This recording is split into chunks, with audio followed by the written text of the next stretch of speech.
Alors c'est une question de Jérôme. Jérôme nous dit je suis locataire à Sèvres, je vais hériter d'un appartement d'une valeur de 140 000 € à Oulgat. Si je décide de le garder et souhaite le mettre en location, comment vais-je être fiscalisé? Je souhaite rester locataire de ma résidence principale. Alors, au titre des revenus fonciers, forcément, il va déclarer les loyers comme des revenus fonciers, ce qu'il faisait déjà dans ses précédentes locations. L'avantage de conserver le statut de locataire, c'est que si jamais il change d'avis et que le bien Oulgat décide de le vendre, il sera exonéré de plus-value dès lors qu'il n'a pas été propriétaire dans les 4 dernières années de la vente.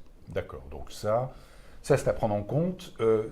Vous avez régulièrement des questions de ce type, justement, ou c'est quelque chose, oui? Oui, en matière d'exonération d'impôt sur la plus-value, de plus en plus, parce que malheureusement, les niches sont de plus en plus réduites. Il n'y a pas 50 cas d'exonération. Vous avez 0 impôt à payer en cas de vente sur la plus-value à acquitter. Si, premièrement, c'est votre résidence principale, quel que soit le délai de détention.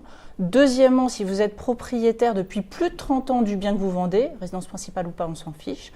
Ou troisièmement, si vous vendez un bien qui n'est pas votre résidence principale et que vous n'avez pas été propriétaire dans les 4 dernières années, mais à condition que le prix de vente, vous l'utilisez pour acheter une résidence principale dans les 2 ans à venir. Très bien, belle précision.